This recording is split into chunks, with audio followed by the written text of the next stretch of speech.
So today is PTB day, officially 8.6.0 with the newest killer, the Ghoul from Tokyo Ghoul. We'll talk about him last because I'm gonna be honest, gonna flat out say it, not happy that it's a license. Either way, we'll start off with the overall general stuff, not the perks or anything. Scratch marks got improved, they're gonna show up a bit easier now, which is nice because those have been bugged recently, so hopefully they got a little bit improved. Survivors had major BP balancing, so stuff now costs different scores. Everything basically went up. This is because a large issue from survivors is that you can't max out or get a good PP grind, so killer was always better for blood points, and this is going to even it out a little bit, so now you can just play whichever side you actually like. Bunch of bug fixes too. The new version of Eerie came out. It seems okay. It has a lot of double pallets, kind of like Greenville, where once you drop them it's safe, until then it's a lot of 50-50s. And while I'm recording this, the PTB just crashed. That's something I'll touch in for a moment. But now to get what we all are actually here for, which is the fact that we have a new killer with 3 new perks. Covering the perks, first off is Hex Nothing But Misery. After you damage survivors 8 times with basic attacks, so it doesn't work on powers, the Hex spawns in, so it's not there at the start of the game, and when you damage a survivor with a basic attack from then on, they gain 5% hindered for 15 seconds. So basically you have to finish 4 chases before that Hex activates, and it applies hindered. Now on most killers, that's probably not going to be good because of just how killers are. For instance, Trapper is just too weak and doesn't have mobility to catch up. But on killers such as Clown and Freddy, that's really deserving the Hex slot because they're already putting down haste. Obviously, we won't be able to perfectly know who benefits from this purchase yet until it actually hits live servers, but I don't see it being overly meta for most M1s. Like, you're not going to see it on a Trapper or a Doctor, but on, like, Wraith, Clown, Freddy, you'll probably see it a decent bit. After that is Forever Entwined. When a survivor takes damage, gain 1 token up to 8, and then for each token, you can pick up, drop, and hook survivors 4% faster. This is basically just a different version of Agitation, where you can get up to 32% for pickup speed, which offsets Desperate Measures. It's not awful, and I've been wanting a perk that makes hooking people the actual action faster for quite a while, because that will make people trying to blind you at hook possibly give you a free hit if they're unaware that you have this. However, I fail to see how this would be better than Agitation, because 1, Agitation is free, and 2, Agitation lets you get to the hook faster, which is where you're actually the weakest. Over any killer, you're weakest when you're hooking somebody. Not just the action itself, but actually getting to a hook. So this could, like, I'll probably test it out on Huntress once it hits live servers and not run Agitation, instead put this perk on, but I don't see it being overly good, just in general for what we want to do.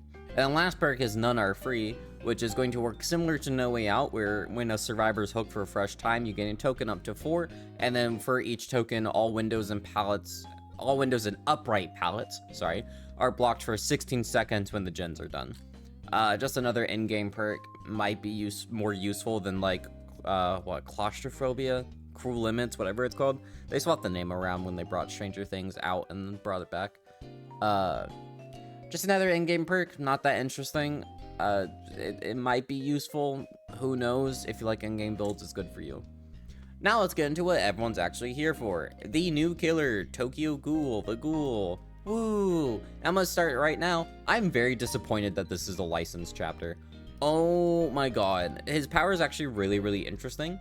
So the way that it works is that you launch yourself, similar to Wesker, you launch yourself at the survivor, but instead you ricochet off the wall. So you launch yourself at the wall, you plop on the floor, and then you can target the survivor after that.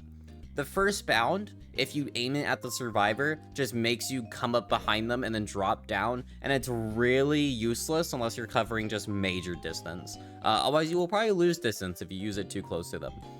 So you want to ricochet off the wall, so aim at the wall, use your power, and then aim at the survivor, and the hitbox is very lenient for the hit because of just how clunky the power is. I was playing on the new Area Crows version to give my opinion on that. It's okay, but the hitbox, the white signifies that you can't use your power on the little teeth mark thing, and that was basically every single surface on the map had that mark for the most part, so it's really, really clunky, but when you can use it, it's super fun and interesting of like, oh, I'm curious of how this power is going to work once it hits the live servers and people can use it more often, and what maps it'd be good on. And like, probably indoor maps would be really, really good because it's a lot of flat walls. And it's like, it's such a good concept. And then when you hit the survivor with your power, you get like, you enter like the enraged mode or something where you get another dash. I'm gonna be honest, I didn't really notice the difference between the arranged and normal leap besides the fact you get one more token. It's kind of it.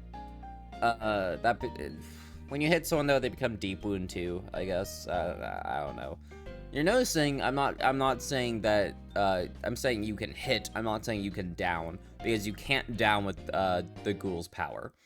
It's very similar to Legion, where where you're gonna be bouncing between survivors, injuring a lot of them so that you can down them later as a normal M1, which isn't bad, but this does kind of have the issue of, I don't know why.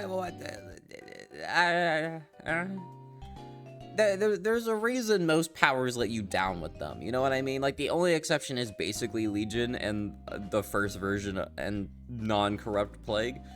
And I don't know, it's really disappointing that you can't down with it. I know it'd probably be too OP if you could, but for the sake of fun, I feel like you should be able to, because it's not very fun to just have to injure and then play as a normal M1. And if you like the normal M1 playstyle with a little bit of spice, he's for you then, but I'm kind of disappointed that you can't down with it, because it basically means you get this really, really fun aspect of the power with a very, very high skill ceiling on how fast you can get hits, and like what walls you can use, and knowing what loops you can successfully use your power on, and then you can only do it for half the chase. It's not like Legion where you just run fast, hit people, and then you're an M1, and it's like, okay, this is kind of normal. And then Plague where it's so good it's time limited. Like, even if you have to be in the enraged state to down somebody, that'd be perfectly fine, but you just can't. It's really disappointing. That's basically his entire power. It's gonna have a lot of depth. It's gonna be really, really interesting to play around with. You can't use verticality, by the way, which means you can't go off ledges or like aim high for distance, but it's a really interesting concept. Now, that being said, disclaimer, I can't face the Ghoul on PTB, because the PTB servers are utter garbage, and I don't want to bully 16 people into customs to actually play the game. So, I just haven't faced him yet.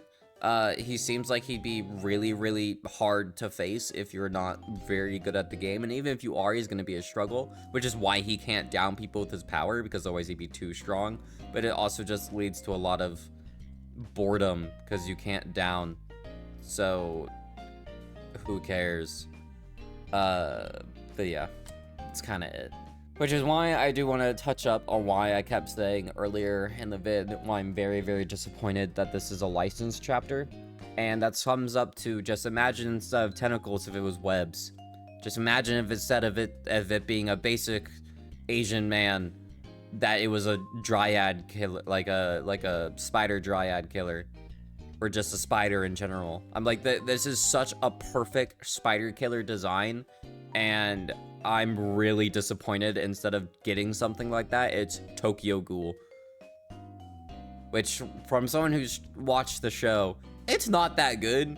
It's mid to bad in comparison to modern anime shows. So it's just I have no excitement. And I know that's really disappointing for me, because I would love to be excited about this chapter, but I can't be. The perks are okay, but they're not going to be ran on any killer that I typically play. Even on Clown, I'll probably run Fire Up instead of the Hindered perk, or Rapid Brutality or something, because it's a Hex that can get cleansed, even if it shows up midway through the game instead.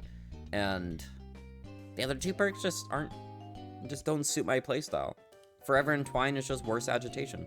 Yeah, I mean, I'll play the killer. I'll P6 them like always, but I don't know, I'm just really disappointed.